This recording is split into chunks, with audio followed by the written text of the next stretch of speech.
My name is Samkelo Malgas. I'm a biochemistry professor from the University of Pretoria. I am currently a Fulbright Scholar hosted by the Department of Forest Biomaterials here at NC State. My research area is focused on using enzymes for valorizing lignocellulosic biomass. So that's essentially to use waste biomass from agriculture to generate fine chemicals and biomaterials. In 1997, 1998, thereabout, I was doing grade 2 or grade 3, and I used to be someone who's fascinated by superhero shows like the X-Men and all sorts of superhero shows. And watching those shows, I got inspired to want to bestow myself with superpowers so that I can fight crime and make a difference in life. And I figured, being a child back then, probably 10, 11 years old, that if I'm to be able to do this, I need to be good in genetic engineering so that I can manipulate my genetic code, and then I'll be able to have the superpowers. But fast forward 30 odd years later, no superpowers, but I am excited and happy to share that I am a scientist at the moment, and my work is focused on studying living systems, and particularly enzymes, which are proteins that catalyze reactions. And what I'm doing is using these enzymes to essentially tap into waste biomass and trying to convert it and make value out of it. So that's essentially what inspired me. So if you perhaps look at agricultural processing, maybe let's look at something like corn. So when we produce corn in the farms, we have residues that are not edible.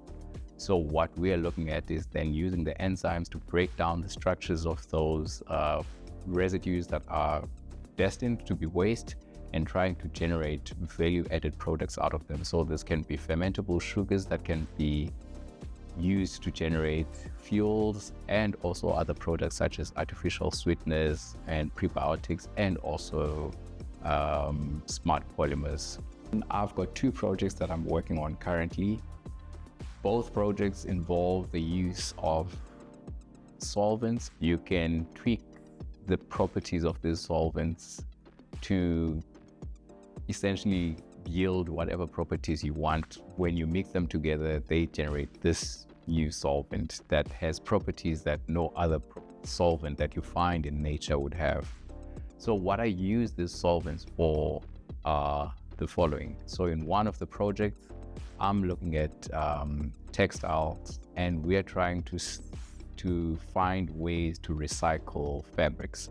Now, polyester is derived from TPA, and that's essentially a fossil fuel-based product. So it is not biodegradable. So we are trying then to use the solvents to solubilize the polyester and break it down back into its building blocks, which is the TPA.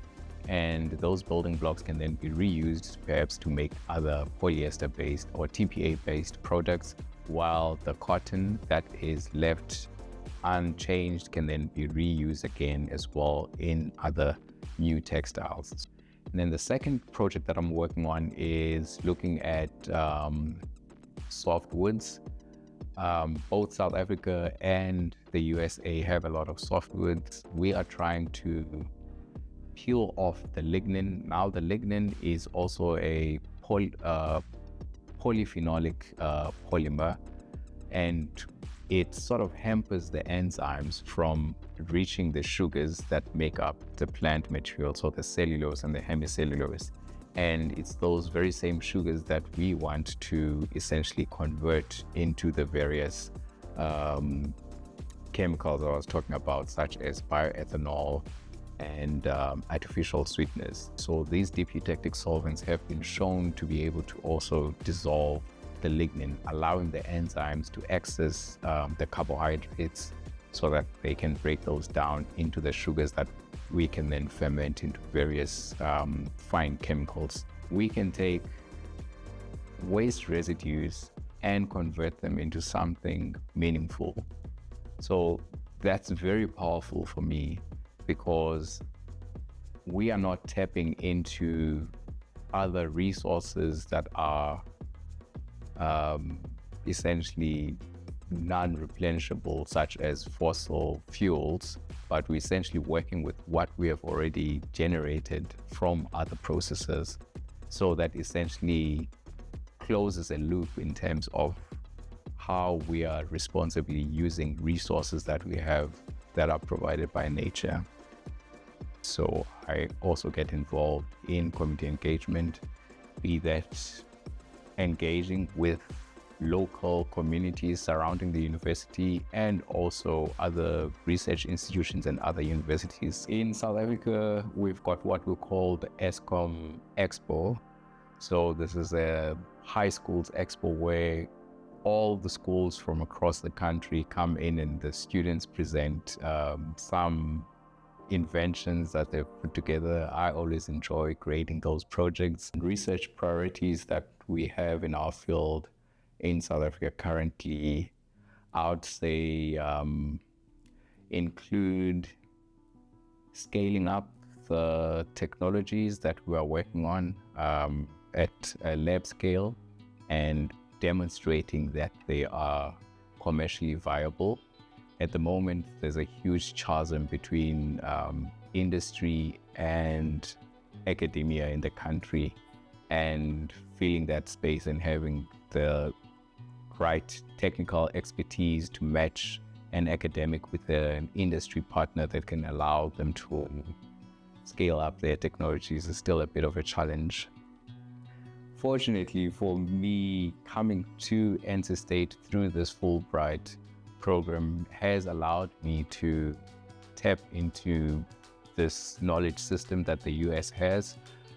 Currently, the US is one of the leading countries when it comes to green chemistry and also generally commercializing these technologies and having startups. I think they probably have over 50% of the world's market share. So I believe that I'm very much in the right place to be able to tap into that knowledge system that will allow me to be able to take that knowledge back to South Africa to hopefully emulate this system back in South Africa, but of course contextualizing it to the South African landscape. The research that we do needs to be able to address our local context. So if you look at, for instance, South Africa, it's an emerging country, it's a developing country. It's not a first world country, so the problems that we have at the moment, I would say in terms of biotechnology, we're looking at food security,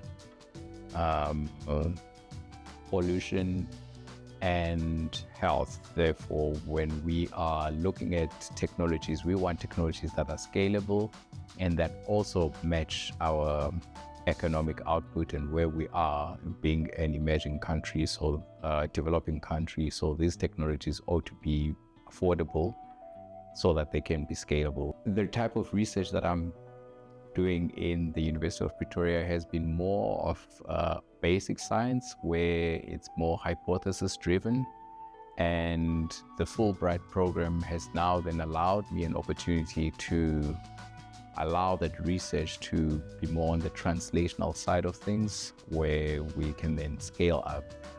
As a result, I chose NC State because it's one of the universities that's ranked highly when it comes to research that's aligned to sustainability and green technologies. What stood out for me during the application process for the Fulbright program was there had to be some exploration of cultural exchange, what I can learn from my stay besides the scientific stuff, but just how perhaps I see the world, and perhaps learning how other people see the world and see the very same problems that I'm looking at. So that really stood out for me, and it really tested me, and I had to really think hard about and reflect on myself and where I am headed in terms of my career and the impact that I want my research to have in the world. Engaging with people, I got to really see an interesting side about the American culture and the American people, how they are proud about what they have to offer to the world. They really know how to sell their country and their culture to the rest of the world, which is something that I think as South Africans we can learn a lot, and also be able to really be proud of what we have to offer to the world and be excited about and get everyone excited about as well, so that they can visit our country. What surprised me about being a part of the Fulbright family, we are about 9 Fulbrighters from South Africa, and perhaps maybe about 40 or 35 in terms of Africans in this cohort, and we come from various disciplines. I'm talking about philosophy, economics, biochemistry, engineering.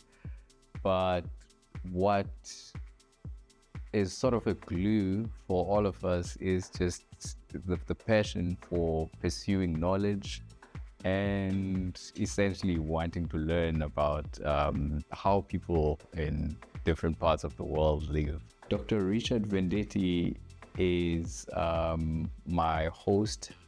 He's a professor at the Forest Biomaterials Department here at NC State University. He's an engineer.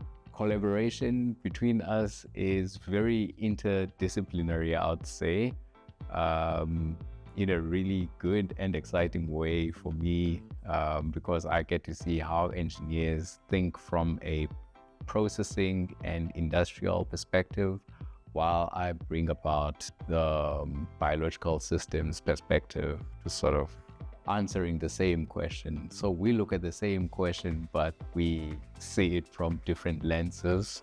I guess this one is just universal, just how academics are in terms of how we are all passionate about pursuing knowledge and wanting to come up with better ways of doing things.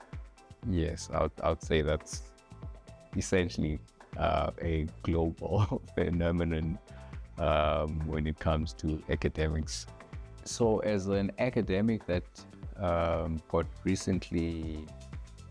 got promoted, I had to reflect a lot about my research in terms of quite a number of aspects. One being international interactions, so having a foot in terms of having engagements with researchers across the globe. The Fulbright has allowed me that opportunity to be able to tick that box. Of course, it's not a box that you just tick and then move past. It's a process where you have to continually engage with people and establish rapport and network as a researcher to be able to generate research that's impactful and meaningful to people that are interested in applying for such programs. I think it's also very important to get those insights that it's not a lonely journey. When you want to embark into it, you shouldn't have those fears, but you should essentially just take it head on, knowing that you've got a huge team that's behind you to support you throughout the process of you applying, and also once you are onboarding in whatever university you are at, there's also support throughout the whole process up until you get back home. I would define global learning as being receptive and also collaborating with people in various parts of the world, but at the same time being true to your learning in terms of it answering contextualized questions or issues that are pertinent to where you are in your country or context. So the learning should be informed by global discourse, but should be able to answer local challenges. So the learning should be informed by what's happening globally, but be contextualized and grounded to the realities that we have where we are.